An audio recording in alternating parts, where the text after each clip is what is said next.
Okay, sige. Ito yung kung ako yung tatanungin. This is the way paano natin dapat represent ang ating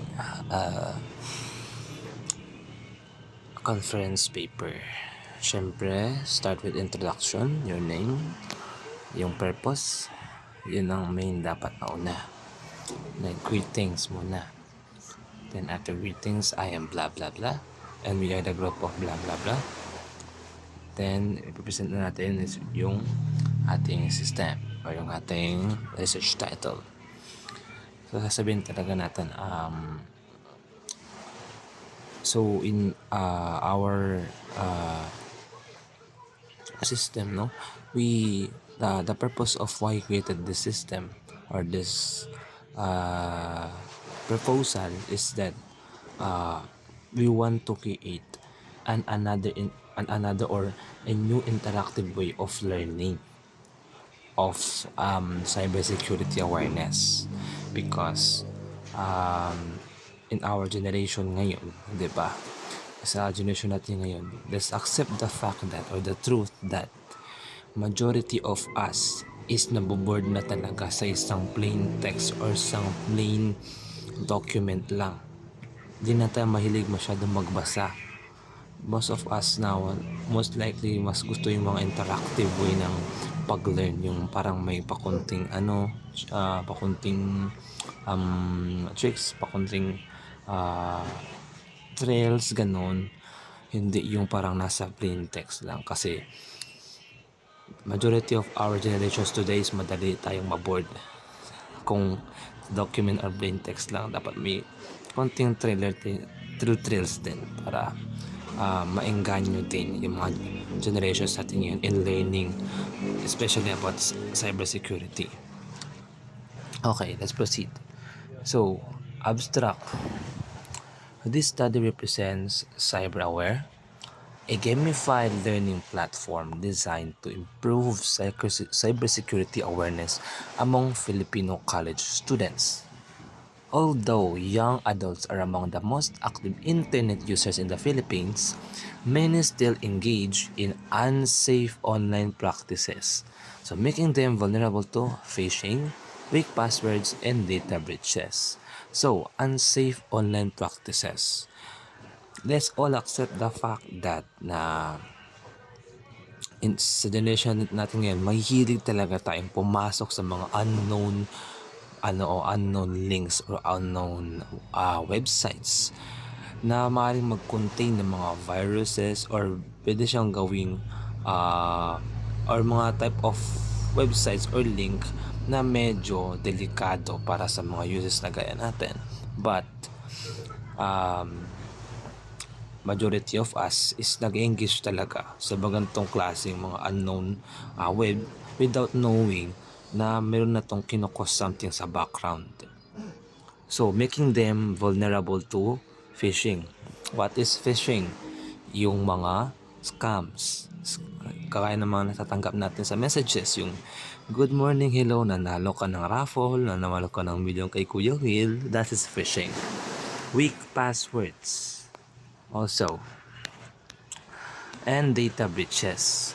Data breaches, yung pag-steal ng information natin. Hindi natin alam, since technology is evolving and continue to evolve, no? Yung kanilang technology din in way of stealing data is getting advanced na hindi natin namamalayan. Some of other website or links, isang click mo lang, hindi mo alam na tangay na pala lahat na ng information mo doon. So, we are lacking of security level. Kumbaga, mababa yung security level ng ating mga generations ngayon, kasi ang alam natin is scroll and scroll, surf and surf, social media ng sokmed without knowing kung ano-ano na yung mga cyber or yung mga websites na pinapasukan natin.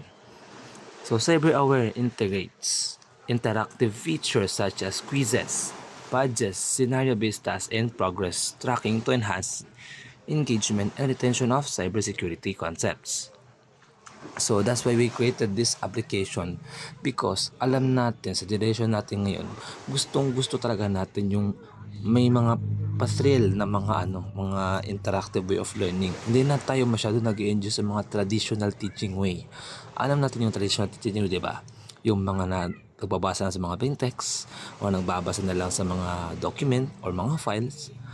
Well, majority sa mga generations sa atin ngayon is hindi na talaga mahilig magbasa. Kung gusto talaga nila ng entertainment while nag-learn. So that's why we created the idea of making this type of website so that maengganyo natin sila in a way na mag-learn sila at mag-enjoy sila at the same time about cybersecurity.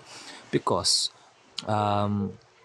majority of us as of this generation, mababa lang talaga ang level ng kaalaman tungkol sa cybersecurity awareness. Though merong nag-a-aware sa atin o meron mga sessions nagsiset ng mga days or gatherings na nagtatakal about cybersecurity awareness, it is not regular. It is not everyday teaching, di ba? Mga once a year lang or 2 times a year or once a month, that is not enough. But we have to make some type of interactive teaching kung saan pwede nila itong ma-access araw-araw, pwede nila itong maki-interact araw-araw so that yung learning process nila is continue lang siya, no? So the platform aims to address common gaps in students' knowledge while motivating behavior change through game-based learning.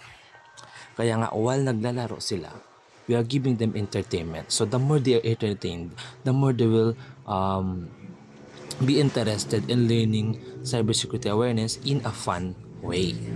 So findings from related literature emphasize that gamification increases learner motivation and improves long term. Eka nga, kahit nag-game ang ating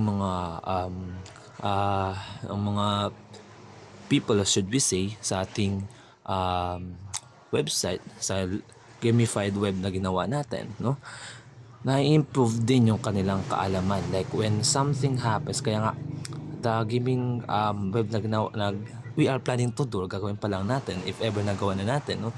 Kaya nga nagpo-provide ng mga real life example scenarios doon sa mga questionnaire so that if ever maka-interact sila ng ganun, that will give them flashbacks of what they learned from our website. Baka masabi nila, parang ano ko na to galing doon sa website na yun, parang phishing ata to, so di ko i-click to. So meron na silang learning, meron na silang background about what really is cyber attack, or what if ma-detect nila kung meron na bang nag-steal information nila, kung ma-detect ba nila whether ang link na yun is scam or hindi. So that's one main advantage ng creating ng ganong klaseng web game app, or web app pala, web game. Yeah. So this paper describe the system design, objective, and significance of cyber-aware in promoting safe digital habits among Filipino youth. The project contributes to local cybersecurity education by offering a culturally relevant, engaging, and accessible learning tool. So since ito ay web, it is believed to be accessible in any devices. So, what tinatest introduction, no? As technology continue to advance, cybersecurity threats also become more complex and frequent. Kaya nga nasabi ko kanina, we are now in a constant change of technology. Nagbabago yung technology natin. Not just every week, not just every month, but every day and every hours, merong nagbabago sa mga technology. Diba? And so as technology improves, so do cyber attacks. Diba? Kung nag-improve ang technology, we expect na yung the way ng pag-attack ng mga malware or viruses or mga hackers, no, uma-advance din sila. So in the Philippines, young adults, particularly college students, are among the most active internet users but often lack proper security awareness. Ito na nga yung main problem natin. According sa research, no, in the Philippines, young adults, particularly college students, are among the most active internet users. Yeah, Name one person sa college na hindi gumagamit ng phone. Lahat po yan gumagamit ng phone. And pag meron niyang phone, there is a high chance na lahat yan sila nakikipag-interact sa social media. And social media has a tons and millions of links or unknown webs na pwede nilang i-click. And those unknown webs could also contain some viruses or malwares na pwedeng mag-steal ng information or manira ng kahit anumang devices na gamit ng mga students. Kumbaga let's accept the fact na sa atin, we as college students, mahilig tayo mag-scroll sa SOCMED kasi nga ang main purpose natin is entertainment, di ba? Scroll ka ng scroll pag wala kang oras. But you don't know na yung mga na-scroll mo, mga pinapasukan mong links, is hindi mo alam, cyber attack na pala yun. Magtataka na lang, one day mayroon na nag-steal ng information mo, one day mayroon nang nag-identity theft sa iyo. So, many students unknowingly engage in risky online behavior such as using weak passwords, oversharing personal data, or ignoring software updates. Kaya nga sabi kanina, marami sa atin dito ay halos walang pakialam sa anumang nangyayari o sa anumang link ang ginagamit nila for as long as nag-enjoy sila. So, also, majority of us nag-ignore tayo ng mga security updates or mga software updates sa phone natin. That is one important thing or important factor. The reason why we have to keep our software updated is because included po doon yung pag-update ng security level ng ating mismong gadget or ng ating operating system. So, sadly, kasi most of us is hindi tayo mahilig mag-update kesyo tinamad, kesyo di alam, kesyo napakadaming rason. So this lack of awareness increase vulnerability to phishing. Sabi ko nga, dahil sa kakulangan natin sa mga knowledge about what is cybersecurity or cyber attack is, hindi natin alam, nai-scam na tayo, hindi natin alam, pinapasukan na tayo ng mga hackers. Like yung nakikita natin sa mga text or messages or minsan may nagka-call sa atin na nangyari nanalo tayo sa isang raffle or what, or something, nag-offer ng biggest deals pero humihingi ng information sa'yo. And tayo naman itong mga ugok-ugok na sumasama sa mga ganung klase ng mga offers without unknowing na cyber attack na pala yun. So, nagkakaroon tayo ng mga problems doon when they had our information stolen, diba? So, data breaches and identity theft. Yun ang sabi ko kanina, identity theft. Okay. This paper introduces CyberAware, a gamified learning platform designed to enhance cybersecurity knowledge and safe online behavior among Filipino college students. So, that is the main reason why tayo gagawa ng gamified learning platform to solve this kind of problems. Though it may not solve in an instant, but it will take time. At least it will inform all the students, or maybe majority of them, will be aware of what is security awareness or cyber attack awareness, cyber security awareness in an interactive way, and so that ma-improve din ang learning nila at the same time na nag-enjoy sila while nagka-game. So the system combines educational content with interactive elements such as quizzes, badges, and progress tracking to make learning engaging and practical. So we don't just educate students, but also we give them entertainment. Kasi nga, giving them entertainment is the way how we catch their interest. It's the way how we lure them into the specific mga lessons na dapat nilang matutunan, but without avoiding them avoiding them na maboard sa ating platform.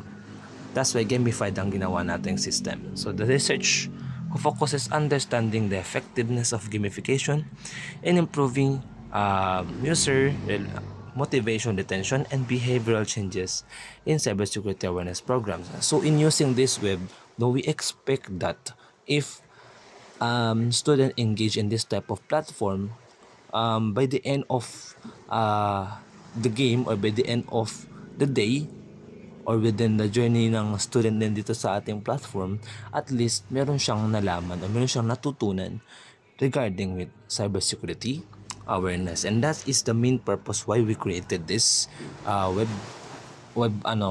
this web game platform to inform students while ini-entertain sila. Kasi it is true that sa ating generations ngayon, lahat po tayo mahilig sa mga games. Yeah, all of our generations ngayon mahilig sa mga games. Name all the games, alam nila yan lahat. Parang hindi tayo ma-entertain if hindi tayo nakikipag-interact sa mga klase ng mga SOCMED na mayroong mga entertainment things, hindi yung mga plain text na kaka ng mga traditional or old way of learning. So, the primary objectives of this study are, number 1, to identify common gaps in cybersecurity awareness among Filipino college students. Diba? Kasi nga, not all college students out there is aware of what is cybersecurity. And not all of them alam na lahat about sa cybersecurity. Some of them is merong hindi alam sa anumang sector pa ng cybersecurity. Siyempre, topic of cybersecurity is a broad topic and has a lot of fundamental sectors and beneath it. So some of students might know na 5 fundamentals lang, or yung iba 10 fundamental topics lang alam under cybersecurity. So not all of them alam lahat ng mga sectors. So that's why we included implemented this type of gaming platform, so that yung ka-counting lesson na alam nila, at least madagdagan yun. Diba? So to design a gamified web-based platform that address these gaps through interactive learning. Yun na nga. We make them learn new things about cybersecurity in an entertaining way. So to evaluate the usability and effectiveness of the proposed system through user testing and feedback. Kaya nga we will make some observation in the day of usability in the day of testing our platform, no? So syempre, this is just a proposal. We would not be much that pretty sure if effective ba talaga ang ating platform, since gagamit yan ng usability testing. Syempre, test pa natin yan. And that's one of the objectives, is also to test the system if ba siya, effective ba siya or accurate ba siya for students, na nakahelp ba talaga siya kahit sa konting contributions lang.